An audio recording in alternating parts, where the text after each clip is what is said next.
Greetings to humans and non-humans alike. I'm Blake the Fairy, and I love Disney princesses. But here's the thing. I feel like feminism is kind of under attack. Women can't win. Now, I'm going to briefly explain what I mean by this. And I'm going to do a series called In Defense of Blank Disney Princess, which will be a series talking about why each Disney princess isn't as anti-feminist. Now, there are problems with certain Disney princesses, and I will admit that, like unrealistic beauty standards and poor life choices. But the thing is, having flawed characters doesn't make them unfeminist. It just makes them flawed human beings, which girls are flawed human beings just like men are. It's just life, okay? But this is why women can't win. First off, Snow White. Everyone's like, oh, Snow White, she's so dumb. First off, she's 14, guys. Here's the thing. People are all like, oh, she should have known that was her stepmother.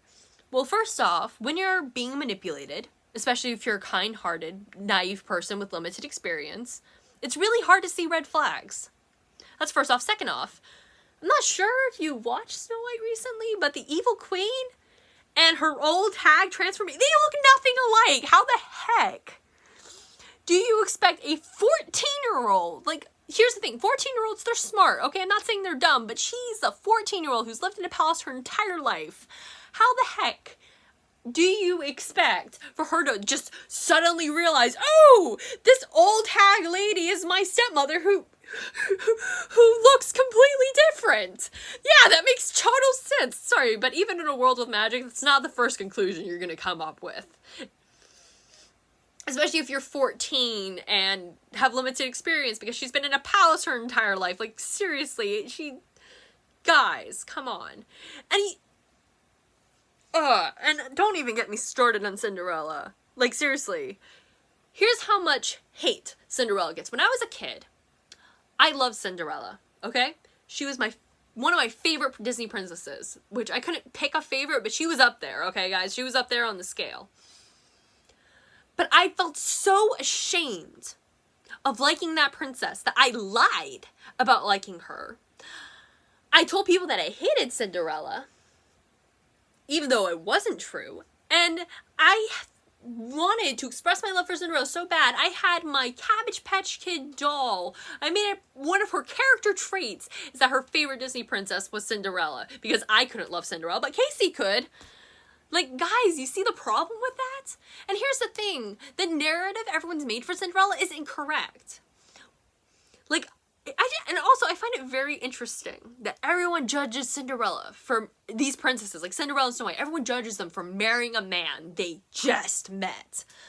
But nobody, I mean nobody, judges these men for marrying a girl they just met. Nobody else has a problem with this? It's just me? Like, come on, guys. Seriously? Not to mention the person that saved Cinderella was, first off, technically it was Cinderella, since she took the initiative to go to the ball to begin with and made the choice to marry somebody who would get her out of her abusive situation. Which, by the way, she was being abused. It's not, I can rant about this all day. But technically, if anyone saved Cinderella that wasn't Cinderella, technically it was the fairy godmother, but nobody talks about her. They're like, oh, Cinderella shows that you need a man to save you. No, you need a fairy godmother to save you. That's what it says, which is also unrealistic, but still. Like, come on, give her some credit. Ariel, oh my goodness. I'm just ranting right now because I'm sick and tired of hearing this. Belle from Beauty and the Beast does not have Stockholm Syndrome, okay? That's first off. I'm going to talk about these individual princesses more. This is just kind of an introduction. I'm going to talk about these individual princesses more in my series. But Belle does not have Stockholm Syndrome because she does not let the Beast treat her like crap. I'll talk more about it later, but she just doesn't, guys. Just because she fell in love with a guy who happened to kidnap her doesn't automatically mean she has Stockholm Syndrome. And here's the thing, Stockholm Syndrome isn't an actual psychological illness. It isn't recognized by the psychological community as an actual illness. Okay? Like, if anything, the Beast has, like, I don't know what it's called, but it's like the opposite of Stockholm Syndrome. It's when a captor falls in love with their captee. I think that's the right word. I don't know. I'm too angry to do words right, okay? I'm fuming here. I'm mad. Ariel saved Eric, okay? Like, that's something, like, people keep forgetting. Now, I have to admit, it was a poor decision for her to leave her entire family behind, but it was also a poor decision for her dad to destroy her entire collection that she had been gathering for years and years and years. Sorry, but I would ditch home too if that happened. If my dad came in here and destroyed all of my collection of Cabbage Patch Kids and fairy stuff and all my porcelain dolls, if he just came in and destroyed all my stuff, which I have memories attached to, I would be furious and I would leave. I just coughed. I ruined the whole video. I'm gonna keep going. Like, we need to stop judging, if anyone. Here's the thing. People also judge Sleeping Beauty. She barely does anything to the whole film. Out of all the Disney princesses, she's the least amount of lines in the film. And she still gets so heavily criticized for being dumb. And I'm like, no. Like, women can't win. Here's the thing. We may like our princesses now. Right, the more recent ones. Oh yeah, here's another thing. Mulan is also getting crap. But her crap is a lot more subtle. What I mean by this is the original movie version of Mulan is technically brilliant. She's a feminist icon. She doesn't need a man to save her. She saves her father. She saves all of China. She's bad A. But here's the thing. They did a remake. And in this remake, all I could see was them trying to fix Mulan, which I had major issues with. They made her too powerful, too perfect, and it was like they were trying to fix a character that didn't need to be fixed. Even Mulan can't win. She's a brilliant character, she's strong, and they still needed to make her better. Oh, Jasmine gets a lot of slack for being immodest. Like, we keep saying this thing like, oh, women should wear what they want, right? Which I don't necessarily agree with, because I think that there should be some limits. Like, I think tank tops and crop tops are fine as long as you're not, showing anything. Off topic, anyways. But here's the thing. We're saying that women should wear whatever they want, yet I hear Jasmine get criticized all the time for being immodest or not being, here's the real kicker. That whole movie gets criticized for not being culturally accurate. Guys, I'm not sure if you're aware of this, but they purposely made the culture of Agrabah, first off, is not a real place.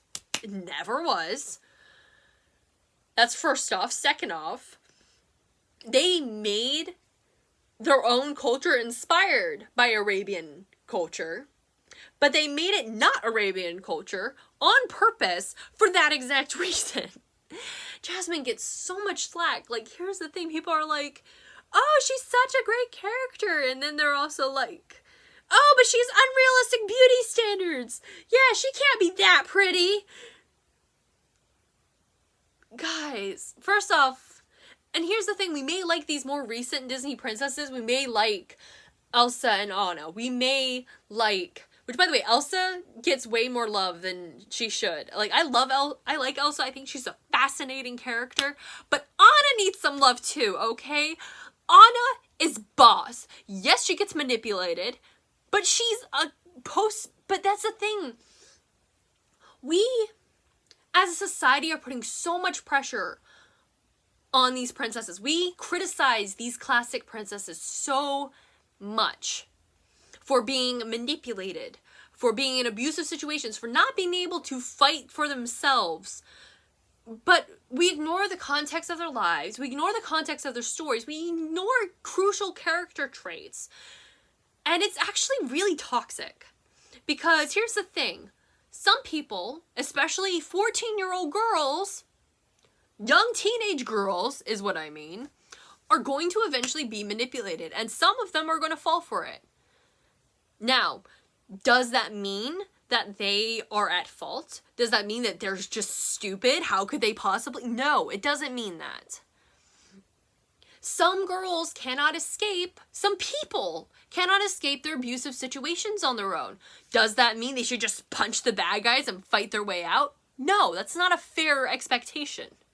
Okay? That's not a realistic expectation. If you're in a dangerous situation where your life is at risk, where your life is in danger, then you cannot be reasonably expected to just fight the bad guys.